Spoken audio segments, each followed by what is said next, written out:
Wesh gros, bien ou bien? Ah non, c'est pas ça mon intro. Salut les kikis, c'est Milouki. Étant en pleine phase de changement intensif dans ma vie, déménagement, introspection, remise en question, etc. J'ai aujourd'hui envie de vous faire une petite vidéo sur l'image de soi. On parle souvent de l'estime de soi dont va naturellement découler l'image de soi. Il y a un fait fondamental à comprendre, c'est qu'il y a une différence entre l'image que l'on a de nous-mêmes, l'image que l'on pense renvoyer de nous-mêmes, l'image que l'on renvoie effectivement de nous-mêmes, et enfin l'image que les autres vont avoir de nous-mêmes. En réalité, il va y avoir autant de versions de nous-mêmes qu'il n'y a de regards qui vont se poser sur nous-mêmes.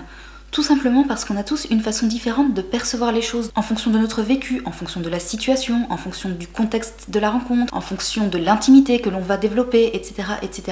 C'est impossible que deux personnes aient exactement la même vision d'une autre personne. Je vais prendre un exemple tout simple qui est le mien, étant donné qu'on est chacun sa propre référence de vie. Il y a des personnes qui vont me trouver absolument agaçante, insupportable. Je parle vite, je parle fort, je prends beaucoup de place même sans le vouloir. Je suis le genre de meuf bonne à baffer que certains vont absolument détester. J'ai cette carapace effectivement qui fait que parfois on préfère se contenter de cette apparence de meuf un petit peu vulgaire, un petit peu trash, avec un humour de merde absolument pas drôle. Certains me considèrent même parfois comme étant un petit peu hautaine, narcissique, à prendre les gens de haut, alors que bon, je fais 1m52 et demi les gars. Expliquez-moi comment il est possible que je puisse prendre les gens de haut étant donné ma taille de naine. Et puis bien souvent, quand les gens apprennent à me connaître, ils me disent mais c'est marrant en fait parce que quand on te rencontre, on a l'impression que t'es genre la meuf ultra badass et tout. Et puis quand on apprend à te connaître, on se rend compte que pas du tout. T'es un petit chou à la crème avec un petit cœur tout mou, hyper sensible, hyper gentil, super timide, super respectueuse, toujours souriante, toujours bonjour, pardon, s'il vous plaît. Du coup il y a une espèce de gros contraste ultra paradoxal entre la première impression que les gens peuvent parfois se faire de moi et la perception qu'ils vont réellement avoir en apprenant à me connaître petit à petit. Et du coup voilà, il y a des gens qui me trouvent complètement insupportable, pas drôle du tout. Et puis il y a des gens qui trouvent que je suis quelqu'un d'absolument adorable, de super gentil, de super drôle, parce que oui, sachez-le mesdames et messieurs, il y a des gens sur cette planète qui trouvent que mon humour à deux balles est drôle et qui rient à mes blagues, je vous jure. Et je ne leur ai même pas fait de virement bancaire pour qu'ils se forcent à rire. Comme quoi, absolument tout est possible.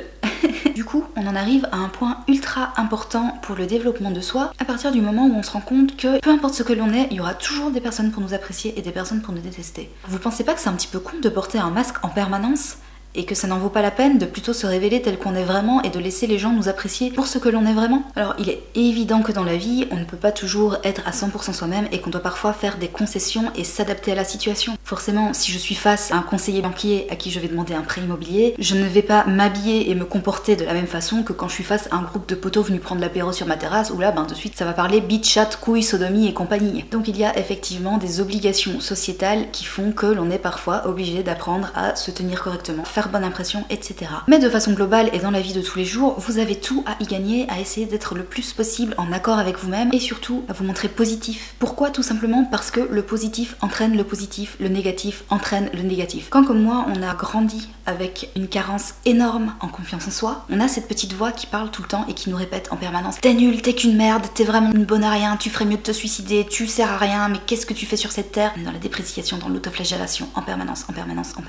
L'être, c'est une chose. Et ce n'est pas pour autant qu'on doit le montrer. Si face à autrui, on est tout le temps là en mode ouais, je suis vraiment nulle. Au début, vos amis, ils vont essayer de vous réconforter. Au bout d'un moment, les gens, ils vont finir par se lasser. Il faut savoir un truc, c'est que le négatif, c'est épuisant pour vous-même, c'est aussi épuisant pour les autres. C'est sûr que quand on manque de confiance en soi et qu'on a une image de soi extrêmement négative, c'est difficile de se montrer positif. Ça demande énormément d'efforts, énormément d'énergie. Mais vous allez voir que si vous essayez, petit à petit, vous allez vous dire ok, d'accord, je suis peut-être qu'une merde, mais la petite voix dans la tête, là, je l'écoute pas, j'essaie d'être positive, d'être souriant, de passer un bon moment. Vous allez voir qu'au fur et à mesure que vous allez ne pas écouter cette petite voix pour essayer de rester positif, vous n'aurez plus besoin de vous forcer en fait. Vous serez naturellement positif. Alors oui, la petite voix, elle sera toujours là. Mais au lieu d'être là en train de vous parler en mode ouais, t'es vraiment qu'une merde, putain, tu ferais mieux de te pendre, t'es qu'une connasse, t'es qu'une débile. La petite voix, elle sera plutôt en mode ouais, t'es vraiment qu'une merde, t'es vraiment qu'une débile, tu ferais mieux de te pendre. Oui, ok. Peut-être que j'ai merdé sur ce coup-là, peut-être que j'ai été nulle. C'est pas grave, ça arrive à tout le monde. On fait tous des erreurs, on a tous des périodes de notre vie où on n'est qu'une merde. C'est pas un drame en soi. Tout c'est de s'autoriser à être une merde et surtout d'apprendre à se pardonner. J'apprends de mes erreurs, je retiens la leçon et je continue à avancer. Et peut-être que je serai encore une merde une fois, 2 fois, 10 fois. C'est pas grave, la vie c'est que ça. On apprend, on se relève, on avance et on essaye de garder le positif. Et je vous jure que quand on parvient à garder ce côté positif, quoi qu'il arrive, et peu importe la petite voix dans la tête qui vous répète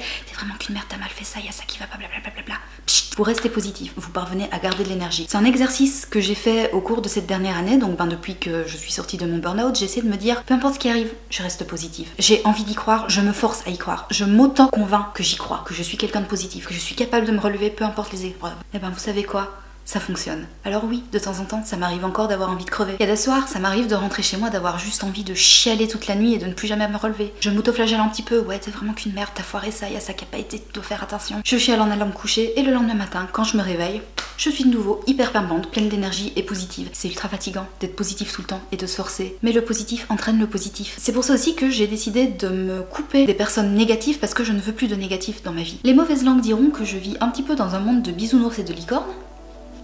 Effectivement, mais j'ai vraiment envie de croire que quand tu essayes d'être positif, d'apporter de la gentillesse, de la bienveillance aux autres, un jour ou l'autre, le karma existe et la vie te le rendra. Essayez de cultiver votre image de vous, non pas pour renvoyer une image superficielle de m'as-tu vu et de machin sur les réseaux sociaux, on s'en bat les couilles. Essayez juste de cultiver votre image de vous pour être bienveillant avec vous-même, pour être positif envers vous-même, pour renvoyer du positif. Et vous verrez que ce faisant, plein de bonnes choses vont arriver. Et encore plus si vous êtes de nature hypersensible, la positivité c'est la meilleure des armes contre tout ça. La positivité c'est le meilleur des remèdes et des médicaments. Je pense qu'on connaît tous l'expression avoir le cœur sur la main. Quand on est quelqu'un qui a peu confiance en soi, on a parfois tendance à vouloir en faire trop pour les autres, justement pour combler cette espèce de manque de confiance en soi. C'est aussi un des aspects qui fait que je me suis énormément épuisée, c'est que à force de me démener pour toujours essayer de faire plaisir aux autres, faire plaisir aux autres, faire plaisir aux autres, je ne me faisais jamais plaisir à moi-même. On apprend toujours qu'il faut aider les autres, mais on ne nous apprend jamais à s'aider soi-même. Ça va un petit peu de pair avec cette idée d'être toujours dans une image positive, mais pour m'aider à envoyer cette image positive, j'apprends aussi à prendre soin de moi-même. Et du coup, c'est pour cette raison que j'ai décidé de me faire tatouer un cœur sur la main. Dans le tatouage, normalement, quand on se fait tatouer un motif, il doit toujours être dirigé vers les autres. Donc là, mon cœur, il est à l'envers, tout simplement parce qu'il est dirigé vers moi.